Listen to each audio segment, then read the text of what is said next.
श्रवण कर रहा है शिव महापुराण की कथा, उसको मुक्ति दे रही है।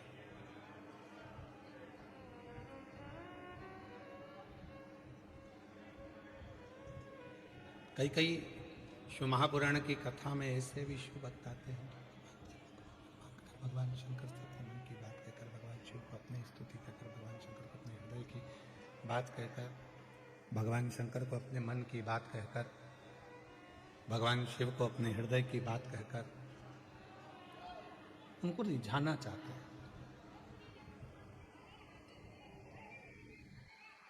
अब ये जितने शिव भक्त आए हो, आप किस भाव से कथा सुन रहे हो, किस भाव से आप कथा को श्रवण कर रहे हो, ये आपके ऊपर निर्भर करता है। और बड़े भाग्यशाली हो जो इस कथा के मंडप में आपको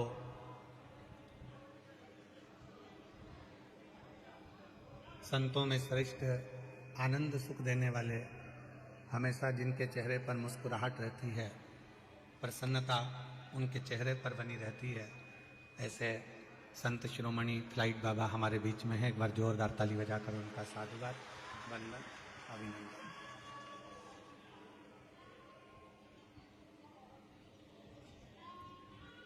भक्ति और मुक्ति दो पथले, एक मुक्ति का पथ है, एक भक्ति का पथ है।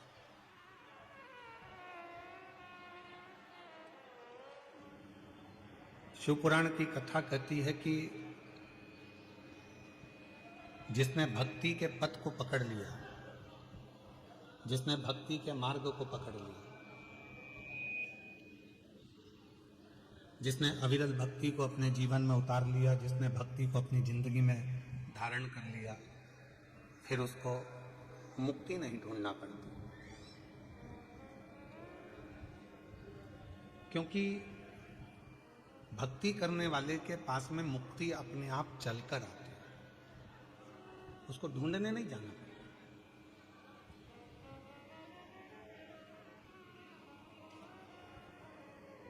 कई लोग कह देते हैं गुरुजी हमारे सिर पे हाथ रख दो, हमारा कल्याण हो जाएगा।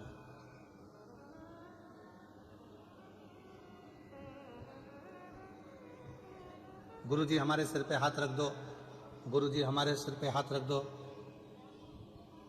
हम तो गुरुजी से भी कहते हैं तुम अपने सिर पे खुद हाथ रख लो।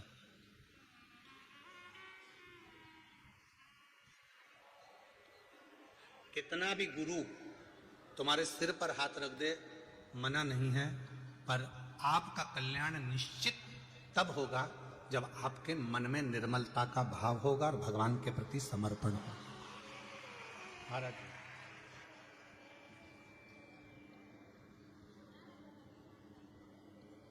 मन चंगा तो कठोते में गंगा, और यदि मन ही चंगा नहीं है, मन में ही भेद पड़ा हुआ है, मन में ही कहीं ना कहीं भेदभाव पड़ा हुआ है, मन में ही द्वेष भाव पड़ा हुआ है, तो फिर परमात्मा कैसे मिले?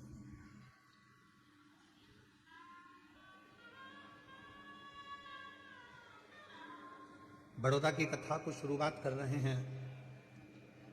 पहले भी एक कथा इसी ग्राउंड में कर चुके हैं, और जिसके जजमान थे श्री घनश्याम भाई, श्री राजू भाई माहेश्वरी, जिन्होंने इस कथा को दिव्यता और भव्यता के साथ कराया।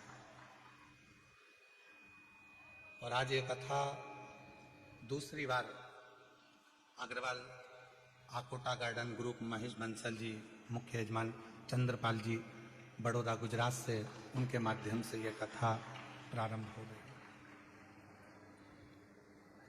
मतलब देखा जाए तो बड़ौदा वालों के भाग्य तो बहुत प्रबल हैं, ये एक लोटा जल से शंकर जी को जल्दी प्रसन्न कर लेते हैं। और शिव जी इनकी सुनते बहुत है।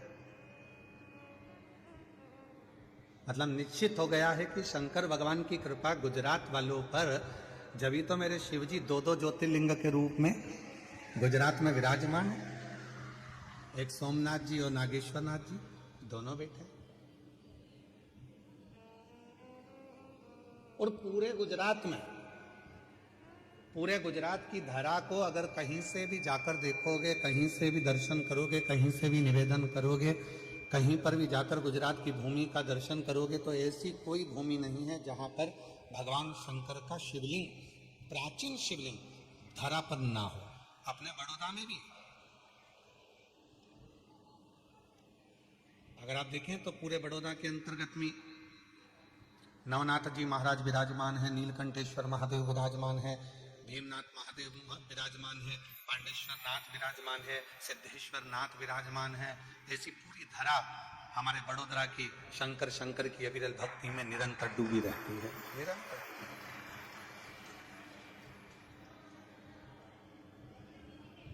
अब क्या चाहिए बड़ौदा वालों को? तो कहा जब शंकर भगवान आपकी भूमि पर विराजमान है, जब शिव जी आपकी धरा पर विराजमान है, जब भगवान देवादिदेव महादेव आपकी पवित्र धरा पर विराजमान है, तो आपके भीतर शिव भक्ति को प्रकट करिए, आपके भीतर शंकर की अविरल भक्ति को प्रकट करिए।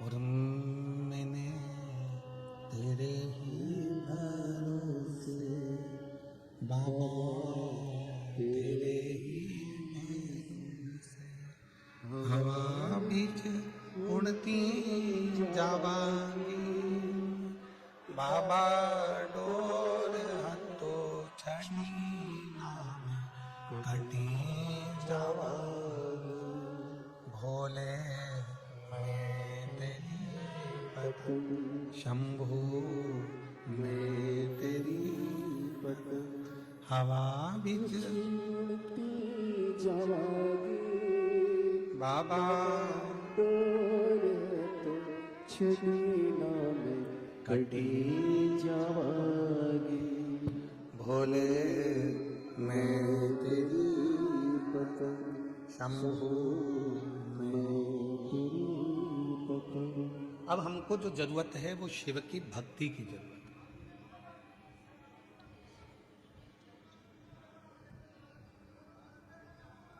देवराज नाम का ब्राह्मण जो शिव को मानता नहीं था, शिव को जानता नहीं था, भगवान शंकर को पहचानता नहीं था, भगवान शिव को जानता था।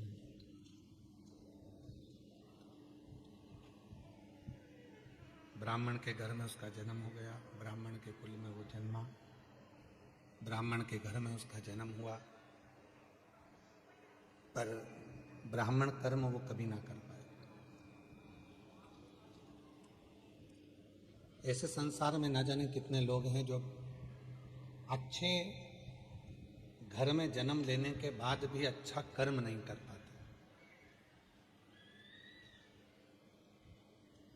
क्योंकि दुनिया की जो सोच है वह बड़ी विचित्र हो गई। घर में ताजा अगर कोई भोजन बन रहा है तो आज के नवयुवक बच्चों को वो ताजा भोजन भाता नहीं।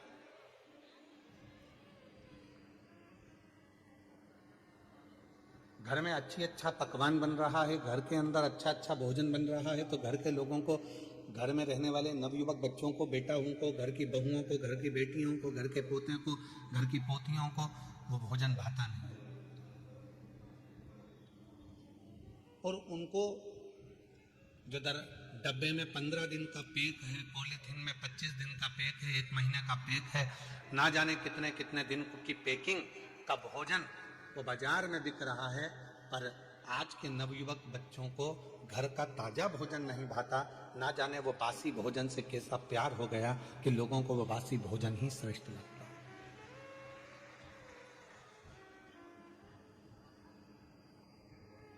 अब वो कैसा हो गया? अच्छा है नहीं है, अंदर से कैसा है किसको मालूम, अंदर से बना कैसा है वो किसी को नहीं। हम कई बार दूसरों को देखते हैं कि वो बताओ कितना वो कचरा खा रहा था, वो कचरा सेवन कर रहा था, वो कचरा खा रहा था, पर हम अपने आप को ना देखें कि हम भी तो कभी कभी कोई ऐसा भोजन ग्रहण कर लेते हैं वो कचरे से भी बदतर होता है।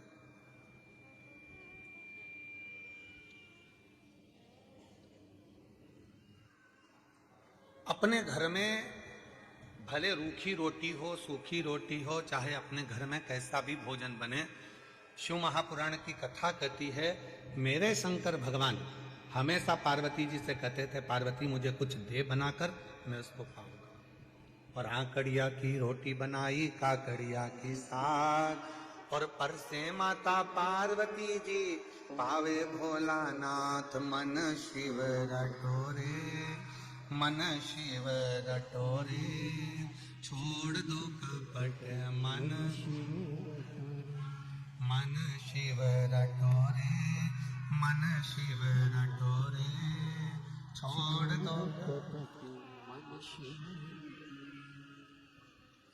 आकड़िया की रोटी बनाई, काकड़िया की साग, आकड़िया की रोटी बनाई, काकड़िया की साग, और परसे माता पार्वती जी, परसे माता पार्वती जी, और पावे भोलानाथ, मन शिव रटोरे, मन शिव रटोरे, छोड़ दो कपट मन शिव रटोरे, मन शिव रटोरे, मन शिव रटोरे, छोड़ दो कपट मन शिव रटोरे। जो भाव से निर्मित घर में हो रहा है, अपने घर में जो पकवान बने, अपने घर में जो भोजन बने, अपने घर में जो भाव हो, अपने घर में जैसा भाव हो उसको ग्रहण करिए। दूसरे का ठाट देखकर अगर अपनी जिंदगी को जियोगे तो वो श्रेष्ठता में नहीं जी पाओगे। दूसरे का वैभव देखकर अगर अपनी जिंदगी को जियोगे तो सहजता में नहीं जी पाओगे। जो परमात्मा ने आपको और हमको दिया है, जो भगवान ने आपको और हमको दिया है, उसको देखकर बस उसमें खुश रहकर, उसमें आनंद की जिंदगी जीकर, उसमें श्रेष्ठता धारण कर कर जैसा जीवन हम जिएंगे वो जीवन हमारे लिए श्रेष्ठ है, वो जीवन हमारे लिए आनंदित है। देवराज नाम का ब्राह्मण, ब्राह्मण कुल में जन्म ले लिया, ब्राह्मण के घर में जन्म ले लिया, पर ब्राह्मण कर्म नहीं कर पाया। वो ब्राह्मण के कर्म से वंचित था। ना कभी भगवान शंकर के मंदिर गया, ना कभी भगवान शंकर के शिवालय गया, ना कभी भगवान शंकर के देवालय गया, ना किसी देवी देवता के दरवाजे पर गया, ना किसी संत के पास बैठा, ना कभी साधु के पास, ना कभी तपस्वी के पास, ना कभी संत साधु सन्यासी साधक उपासक, किसी के पास नहीं बैठा, किसी के पास।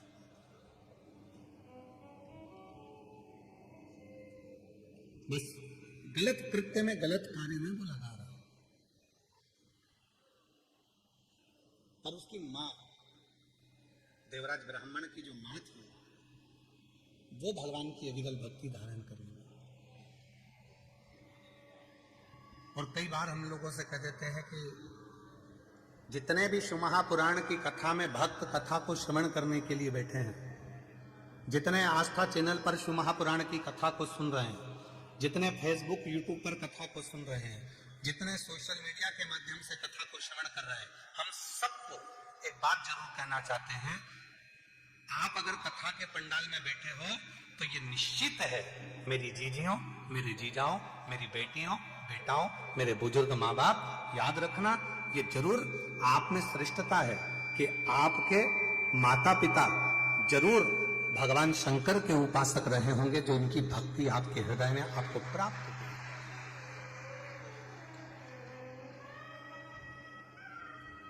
बिना शिव भक्ति के कुछ प्राप्त नहीं हो सकता, बिना शंकर भगवान की विरल भक्ति के कुछ मिल नहीं सकता। ये उन्हीं की उदारता से प्राप्त हुआ है, उन्हीं की कृपा से प्राप्त हुआ है। आप यदि शिव महापुराण की कथा में आकर बैठे हो तो भगवान भोलेनाथ को तो धन्यवाद देना, साथ में जिस माँ ने आपको अपनी कोख में रखा 9 महीना, फिर जन्म दिया और अच्छे संस्कारों से पाला, उसको भी धन्यवाद देना कि आज शिव महापुराण की कथा में तेरी कृपा से बैठी। अगर मैं शिव महापुराण की कथा में अगर आज बैठी हूं तो तेरी कृपा से बैठी। अच्छा संस्कार मुझे दिया तो मैं यहां पहुंच गई, अच्छी बातें मुझे दी तो मैं यहां पहुंच गई। अगर मेरे अंदर अच्छा संस्कार नहीं होता, श्रेष्ठ विचार नहीं होते, तो मैं शिव महापुराण की कथा में भी पहुंच नहीं पाता।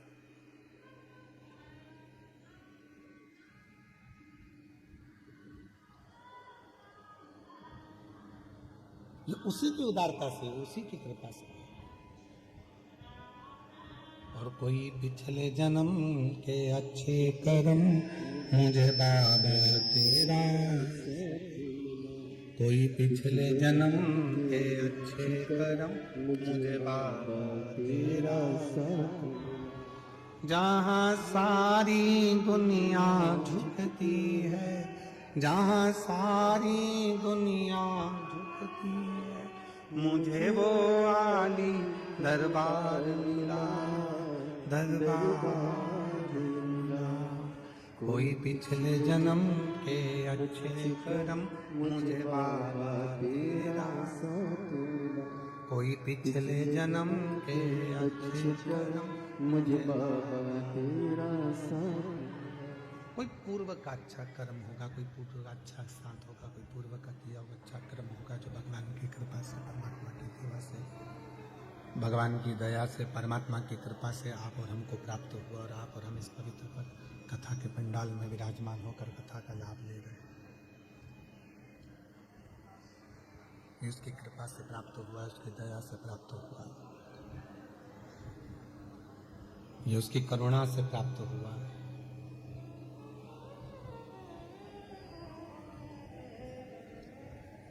गया देवराज एक दिन चोरी करने के लिए, शंभो शंभो, गया देवराज एक दिन चोरी करने के लिए, और चोरी का धन लेकर आ रहा था, तो कहां जाऊं, शरीर में ताप पड़ गया।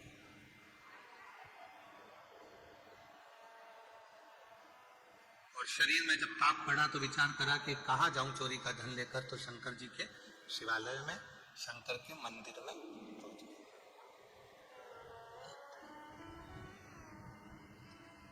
एक बात शिव महापुराण की कथा बहुत अच्छी कहती है। झूठ बोल ली है, कोई बात नहीं। जिंदगी में कपट हो गया, कोई बात नहीं। जीवन में अपने से पाप हो गया, कोई बात नहीं।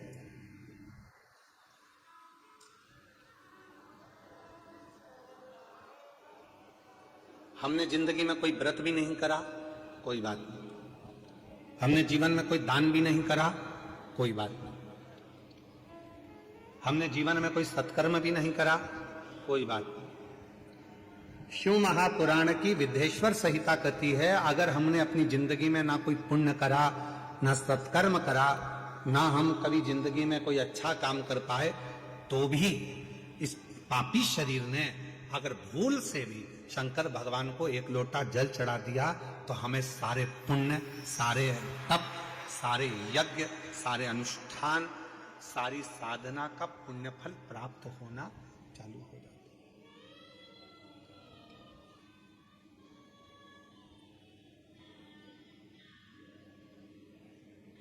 इसीलिए आपके पीछे पड़े रहते हैं कि मंदिर जाओ, एक लोटा जल चढ़ाओ, सारी समस्या का हल बोल बम का नारा है, श्री शिवाय। इसीलिए आपसे कहते हैं कि मंदिर जाओ, एक लोटा जल चढ़ाओ, शंकर जी की आराधना करो। क्यों? हम दिन भर में आप और हम दिन भर में मोबाइल पर बात कर रहे हैं, किसी से बात कर रहे हैं, ना जाने कितना झूठ निकलेगा, कितनी गलत बात निकलेगी, कितनी अशुद्ध बात हमारी वाणी से निकलेगी। कम से कम यदि हम भगवान शंकर की विरल भक्ति में, भगवान शंकर को एक लोटा जल चढ़ाने में लगे रहेंगे, भगवान शंकर को एक लोटा जल चढ़ाते रहेंगे, तो निश्चित है कि हमारे द्वारा किया गया जो कुछ गलत कर्म भी है, तो वो नष्ट हो जाए। हमारा किया गया गलत कर्म, हमारा किया गया गलत कर्म वो नष्ट। आप शिव साधना करो, आप भगवान शंकर की आराधना करो,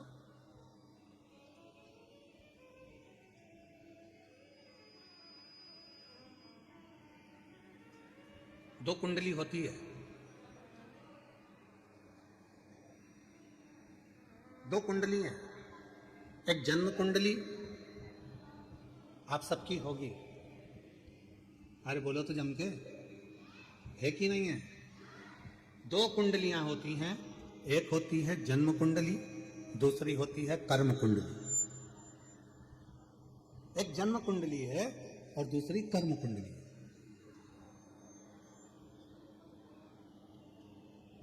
जन्म कुंडली केवल आपका भाग्य बताए। जन्म कुंडली का काम है आपका भाग्य बताना, जन्म कुंडली का काम है आपका भाग्य बता देना, दर्शा देना। पर इस जन्म कुंडली से भी बड़ी अगर कोई कुंडली होती है तो वो होती है हमारे कर्म की कुंडली। आपने अच्छा कर्म करना चालू कर दिया, मेहनत करना चालू कर दी, तो जन्म कुंडली में भले राजयोग ना लिखा हो, पर आपने अगर मेहनत करी है तो राज सिंहासन पर तो बैठ कर ही रहे।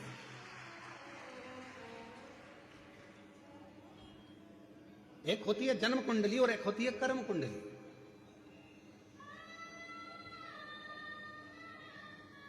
और जितने भी संसार के लोग हैं ना, सबसे पहले अपनी जन्म कुंडली लिखाते हैं। महाराज जी जरा देख के बताओ ना हमारा भाग्य कैसा है। अब महाराज जी ने बता दिया कि तुम्हारे भाग्य में तो राजयोग है ही नहीं, तुम्हारे भाग्य में तो ये लिखा है, तुम्हारे भाग्य में तो वो लिखा हुआ है। तो हमारा निवेदन है, दुनिया के महाराज ने तुम्हारी कुंडली देखकर भले बेकार बता दिया हो, दुनिया के महाराज ने तुमसे कह दिया हो कि तुम्हारी कुंडली में राजयोग नहीं है, दुनिया के महाराज ने तुमसे कह दिया हो कि तुम्हारी कुंडली में शनि आकर बैठ गया हो, दुनिया के महाराज ने तुमसे कह दिया हो कि तुम्हारी कुंडली में मंगल आकर बैठ गया, तुम्हारी कुंडली बेकार है, तुम्हारा राजयोग नहीं है, तुम्हारी जिंदगी में ये दुख है, तुम्हारी जिंदगी में ये तकलीफ है, तुम्हारी जिंदगी में ये कष्ट है। तो एक बात याद रखना कि जन्म कुंडली वाले ने जन्म कुंडली बता दी, अब तुम्हारे हाथ में है कि उस कुंडली को पलटोगे कैसे। तो उसको पलटने का सबसे सुंदर तरीका है तुम्हारी हाथों की मेहनत, लगन, परिश्रम और शिव जी को चढ़ाया गया एक लोटा जल तुम्हारी कुंडली को भी बदल कर रख देगा।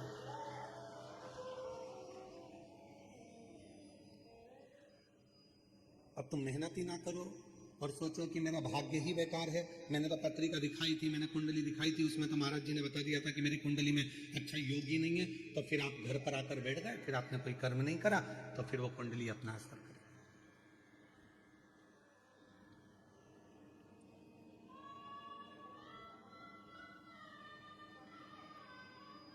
विधाता का काम है भाग्य लिखना,